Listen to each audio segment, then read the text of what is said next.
কিন্তু যেটা আসল তথ্য, যেটা আমরা গোয়েন্দা সূত্রে জানতে পারছি, 11ই মার্চ টেন্ডার দুর্নীতি কাণ্ডে হাসনাত আবদুল্লাহকে ডিজিএফআই বাংলাদেশের সামরিক গোয়েন্দা বাহিনীর অফিসাররা একেবারে তুলে নিয়ে যায় সেনানিবাসে, ক্যান্টনমেন্টে। সেখানে তাকে জিজ্ঞাসাবাদ করা হয় এবং তারপর তাকে বলা হয় যে এরপর যদি দুর্নীতি চলে তাহলে তার মতো সমন্বয়কদের আর ছেড়ে রাখা যাবে না।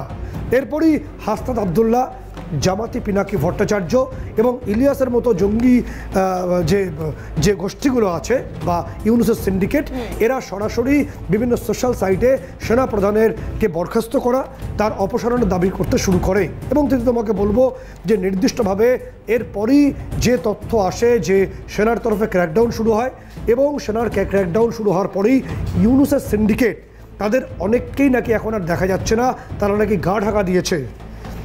এরকম একটা অবস্থায় জামাতি পিনাকি এবং ইলিয়াস তারা কি বলেছেন, তারা কি বলছেন, কি হুমকি দিচ্ছেন সেনাপ্রধানকে দীর্ঘ সময় ধরে এবং কি সরাসরি হুমকি, এবার সেই হুমকির তথ্য বা কথা বা বক্তব্য আমরা দর্শকদের শোনাবো। যা বলতেছি সেটা করেন, আপনি তো আপনার 14 গোষ্ঠী সারা দুনিয়া কোথাও জায়গা পাবেন না। তারপরে কিছুক্ষণ ওনাদের সময় দিতাম হজম করার জন্য। তারপর ওরা কি করতো জানেন, ওই দুইজন আকাশ বাতাস বিদীর্ণ করিয়া স্লোগান দিত, ইনকিলাব জিন্দাবাদ, দিল্লি না ঢাকা, ঢাকা ঢাকা, ক্ষমতা না রাজপথ, রাজপথ রাজপথ, বুঝছাও ক্যাঙ্কা কইরা জাউরাগের লাইনে আনা লাগে। বকাররা কখনো দেখেছেন যে 24-এর বর্ষা বিপ্লবের শহীদদের প্রতি শ্রদ্ধা জানাইতে? শহীদ ফ্যামিলির যা কথা করার ব্যাপারে বাদই দিলাম, কখনো উচ্চারণ করছে শহীদের কথা করে নাই। একদল তো ওয়াকারের বিপ্লবের নেতা বানায় দেয়। নির্দিষ্টভাবে যে ছবি আমাদের কাছে আসছে তাতে একটা বিষয় উঠে আসছে যে কিভাবে গোটা বিষয়টা ঘটেছে। এবং আমি একটা তথ্য জানিয়ে রাখবো দর্শকদের জন্য, সরাসরি বলছি তথ্যটা, যে শুক্রবার দিন গতকালই ছিল সেনানিবাস দখলের পরিকল্পনা। এবং তার আগে যে তথ্য আমাদের কাছে আসছে যে লেফটেন্যান্ট জেনারেল ফাইজুর রহমান তিনি সরাসরি মোহাম্মদ ইউনুসকে ফোন করে জানান যে ওয়াকারুজ্জামানকে আর ক্ষমতা রাখা সম্ভব নয়, কারণ তিনি পুরো বিষয়টা হাতে নিচ্ছেন। তখন ইউনুস, যে তথ্য আমরা পাচ্ছি গোয়েন্দা সূত্র অনুসারে, ইউনুস বলেন ঠিক আছে, তুমি যা করবে বা আপনি যা করবেন তার পক্ষে আমরা আছি। এবং সেই ফাইজুর রহমান আমরা ছবিতে দেখিয়ে দেবো তিথি, যিনি তার বদিউজ্জামান যে তার যে সরকারি বাংলো আছে সেই বাংলোতে দুটি বিশাল আকৃতির অজগর সাপ পুষছেন, বাংলাদেশের ওয়াইল্ড অ্যানিম্যাল অ্যাক্টকে বাদ রেখে বন্যপ্রাণ এই আইনকে বুড়ো আঙুল দেখিয়ে তাদের প্রত্যেক দিন কম পরিমাণে ভেড়ার মাংস খাওয়ানো হয় বলে গোয়েন্দা সূত্রে রিপোর্ট আমরা পাচ্ছি। কেন তিনি এই ধরনের অজগর পুষেছেন, কি কারণ সেনানিবাসের মধ্যে, সেই তথ্যটাও ভীষণ গুরুত্বপূর্ণ। তার পোষার সাপগুলোকেও আমরা রাখছি স্ক্রিনে। এই সাপগুলোকেই এই ফাইজুর রহমান তার যে বদিউজ্জামান যে রোড সেই সেনানিবাসের ভেতরে আছে, সেই রোডে তার সরকারি বাংলোতে এই বিশাল আকৃতির অজগর সাপকে পুষছেন দীর্ঘদিন ধরে গোপনে, ওয়াইল্ড অ্যানিম্যাল অ্যাক্টকে বুড়ো আঙুল দেখিয়ে। এবং তার পাশাপাশি তিনি রাতে গোটা প্লট করেছিলেন যে ওয়াকারুজ্জামানকে সরিয়ে তিনি ক্ষমতা আসতে চাইছেন।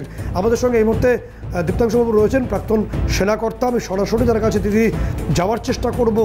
এবং যে বিষয়টা আসছে দীপ্তাংশুবাবু, যে আজকের সময় দাঁড়িয়ে ঠিক কিভাবে বাংলাদেশের এই ক্ষমতা কেড়ে নেওয়ার চেষ্টা করেছেন ফাইজুর রহমান বা তার গোষ্ঠী, কিভাবে এই পেন্টাগনের থেকে ফোন আসছে আমরা জানতে পারছি। এবং প্রায় 46 মিনিট পর্যন্ত ওয়াকারুজ্জামানের সঙ্গে কথা হয়। এটা হয় 19শে মার্চ, অর্থাৎ যেদিনকে তুলসী গ্যাবার্ডের সঙ্গে একটা আলোচনা শেখ হাসিনা করেছিলেন বলে গোয়েন্দা সূত্রের রিপোর্ট। তার পরের দিনই ফোনটি আসে। তারপর থেকে সেনা ক্র্যাকডাউন অপারেশনে নেমেছে বাংলাদেশ জুড়ে। কতটা ভয়ানক পরিস্থিতি! দেখুন, লেফটেন্যান্ট জেনারেল ফাইজুর রহমানের গতিবিধি নতুন নয়, আমরা এই বিগত 2 মাস 3 মাস ধরে দেখছি।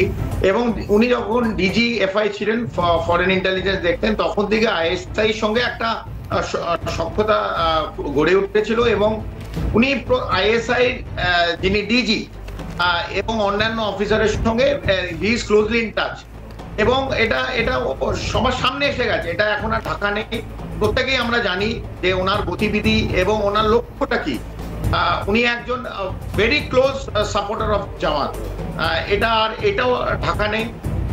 উনিও চান যে খিলাফত এখানে যেন আসে, বাংলাদেশে ক্যালিফেট এস্টাবলিশ হয়, যেটা জামাত চায়, যেটা এই হিজাবুত ডিফারেন্ট সংগঠন তারা যেটা চায়।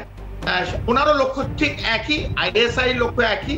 তো এই ডটগুলো মিলিয়ে দিলে এবং এই অন্তর্বর্তী সরকার ইউনিসের লক্ষ্য এক, তাই ঘটনাটা ঘটছে যেমন ভাবে, একদিকে এটা যেমন ঘটছে, অন্যদিকে ওয়াকারুজ্জামান খুব is a strong general of Bangladesh, owner support আছে, সমস্ত ভারতের নিশ্চিতভাবে সাপোর্ট আছে, এবং তার সঙ্গে সঙ্গে মার্কিন যুক্তরাষ্ট্রেরও সাপোর্ট। এবং তুলসী গাবার্ড যে কথাগুলো তুলেছে, যেই কথাগুলো আমরা তুলছিলাম বিগত 4 মাস 5 মাস, সেগুলো পুরো বিশ্বের সমক্ষে এই কথাগুলো এসে গেছে যে বাংলাদেশের যে মাইনরিটির ওপর, যে সংখ্যালঘুর ওপর যে নির্যাতন, যে মন্দির ভাঙা, আমরা তো বাংলাদেশকে এরকম ভাবে 71-এর পর দেখিনি। এই বিগত যে 6 মাস 7 মাস দেখছি এই জিনিসটা, এই ছবি বাংলাদেশে যে হতে পারে, এটা ভারতবর্ষ অথবা বিশ্ব এটা কোনোদিন ভাবতে পারি। কিন্তু ইউনিস, এই অন্তর্বর্তী সরকার, এই ইউনিসের যে হেড করছে, উনি দেখিয়ে দিয়েছেন যে হ্যাঁ, বাংলাদেশকেও আমরা সিরিয়া বানাতে পারি।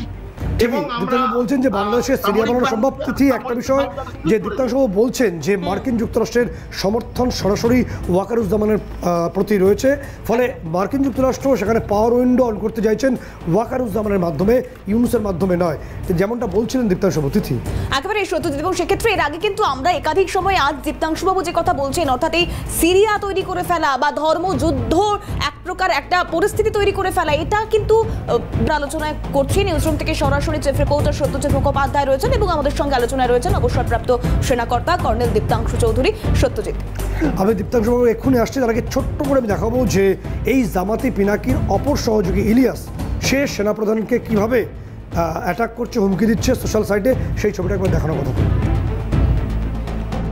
যদি ধরেন আর 7 দিন আল্লাহ যদি আমার বাঁচায় রাখে, স্যার, আপনারা সেনাবাহিনীরা কিভাবে বিডিআর এর সৈনিকদেরকে ধরে ধরে নিয়ে তারপরে হত্যা করা হয়েছে, এটা সভ্য কোনো সমাজে হইতে পারে না। সবারই যে ইলিয়াস, আপনি তো এই করছেন, আপনি তো সেনাবাহিনীর বিরুদ্ধে কথা বলছেন, আপনি সেনাবাহিনীর এই পরিবার, আরে ভাই, সেনাবাহিনীর পরিবারের বিচার আমি সবচেয়ে বেশি চাই। তো আমার এই জিনিসগুলো যখন সামনে আসবে, তখন আপনারা সেনাবাহিনীরা বাঁচবেন কেমনে বলেন? আপনারা এখন বাঁচাইতে যাচ্ছেন, এই যে নির্দিষ্টভাবে ইলিয়াস সরাসরি হুমকি দিচ্ছে, জামাতি পিনাকি হুমকি দিচ্ছে, এবং যে বিষয়টা আসছে যে হাসনাত আবদুল্লাহ যখন তাকে দুর্নীতির দায়, সে সম্পূর্ণ মিথ্যে, আমরা বলছি হাসনাত মিথ্যা কথা লিখছেন, তিনি তাকে তুলে নিয়ে যাওয়া হয়েছিল, দুর্নীতির দায়ে ডিজিএফআই তুলেছিল, এবং তাকে জিজ্ঞাসাবাদ করার পর নিজে বাঁচতে সে একটা মিথ্যে পোস্ট করে এক্স হ্যান্ডেলে, বলে আমরা গোয়েন্দা সূত্রে জানতে পারছি। দীপ্তাংশবাবু রয়েছেন। দীপ্তাংশবাবু, নির্দিষ্টভাবে পেন্টাগনের ফোন ওয়াকারুজ্জামানের কাছে, তুলসী গ্যাবার্ডের রিপোর্ট, এবং সম্ভবত জুনেই ফিরছেন শেখ হাসিনা দেশে, এবং আওয়ামী লীগের বিপুল সংখ্যক ভোটার সেখানে রয়েছেন, এবং একটা ইনক্লুশন নির্বাচন হবে, সমস্ত পলিটিক্যাল পার্টিকে নির্বাচন হবে, সেই সম্ভাবনা তীব্র। ঠিক কোন দিকে প্রেক্ষাপট এবং কতটা ব্যাকফুটে চলে গেলেন ইউনুস এবং তার সিন্ডিকেটের সদস্যরা বলে আপনি মনে করছেন? দেখুন, বাংলাদেশের এই মৌলবাদী শক্তি যতই গর্জে উঠুক, আইএসআই যতই সাপোর্ট নিক, আমরা জানি পাকিস্তান আজকের দিন is a failed state, Pakistan is a রোগ টেররিস্ট স্টেট, আর পাকিস্তান নিজেরাই বিভক্ত হয়ে যাবে 4-5 ভাগে। সময়ের অপেক্ষা। আমরা জানি বালুচিস্তানে কি হচ্ছে, পাখতোনা প্রভিন্সে কি হচ্ছে, পাক অকুপাইড কাশ্মীরে কি হচ্ছে, আইএসআই ওখানে কি অবস্থা। সেখানে আমার বাংলাদেশ নিজেদের জর্জরিত, নিজেদের একবেলা খাওয়ার মানে থালায় এক পাটি চাল তুলে দিতে পারছে না, এখন তো চাল তুলে দিতে পারছে না। তারা আবার আইএসআই কে ডেকেছে, যারা নিজেদের দেশেই নিজেদের কোনো খুঁটি নেই। এনিওয়েজ, এটা চলতে থাকবে। আইএসআইরা বহু এইভাবে নির্যাতন, এইভাবে সন্ধি করে থাকে, তারা করতে থাকুক। কিন্তু আমি বলছি, এটা আমার নিজস্ব অ্যানালিসিস, মার্কিন যুক্তরাষ্ট্র কিন্তু একটা এই বাংলাদেশের উপর নজর আছে, এবং আজকে না হোক কালকে সেন্ট মার্টিন আইল্যান্ডটা এই ইউনিস সরকারের থেকে, অন্তর্বর্তী সরকার থেকে ছিনিয়ে নেবে। এবং যা প্রেশার বিল্ড আপ হচ্ছে ভেতরে, যেটা আমি জানি, এই সেন্ট মার্টিন আইল্যান্ডে কিন্তু মার্কিন যুক্তরাষ্ট্র কোনো না কোনো সময় তাদের ঘাঁটি বানাবে, এবং ঘাঁটি বানাবে তাদের জিওপলিটিক্যালি বে অফ বেঙ্গলে স্ট্রেংথ বাড়াবার জন্য, মালাক্কা স্ট্রেটের ওপর নজর রাখার জন্য, চায়নায় একটা রিটার্ন প্রেশার বিল্ড আপ করার জন্য, এবং চায়নার ভারতও আজকে is a developing economy, 5th largest economy, the biggest, the largest market in the whole world. তো এইটার ওপরও কিন্তু মার্কিন যুক্তরাষ্ট্রের একটা ডাইরেক্ট সুপারভিশন এবং নজর আছে। দীপকবাবু, আপনি বলছিলেন চীনের কথা, আপনি চীনের প্রসঙ্গ তুললেন। চীনের প্রসঙ্গে আমি বলবো 26শে মার্চ মধ্যরাতে চীনে যাচ্ছেন, খুব গোপনে যাচ্ছেন, প্রাইভেট জেটে যাচ্ছেন মোহাম্মদ ইউনুস বলে আমরা আগে জানিয়েছি, এবং সেই খবরও শিলমোহর পড়েছে ইতিমধ্যেই। চীনে গিয়ে তিনি অনেকগুলো গোল গোল কথা বলবেন, কিন্তু আসল উদ্দেশ্য যেটা আমরা গোয়েন্দা সূত্রে জানতে পারছি, আপনিও নিশ্চিতভাবে জানেন সেটা, যে বাংলাদেশে একটা এয়ার বেস চীন করতে চাইছে, একটা সামরিক ঘাঁটি বানাতে চাইছে। সে বিষয়ে তিনি চূড়ান্ত চুক্তির পথে তিনি যেতে চাইছেন, যদিও ওয়াকারুজ্জামান বলেছেন যে নির্বাচিত সরকার এসেই সামরিক চুক্তি করবেন। ফলে চীনের সফরটা ইউনুসের, সেটা ডোনাল্ড ট্রাম্প খুব ভালোভাবে দেখছেন না, এবং এই চীন সফর ইউনুসের কাছে একেবারে বিষাক্ত পদার্থ পরিণত হতে পারে আগামী দিনে। অন্তত বিভিন্ন সূত্রে গোয়েন্দা রিপোর্টে অন্তত আমেরিকার যে ভূমিকা সেটা তাই বলছে। তাই কি নাকি অন্য কোনো ছবি হতে পারে?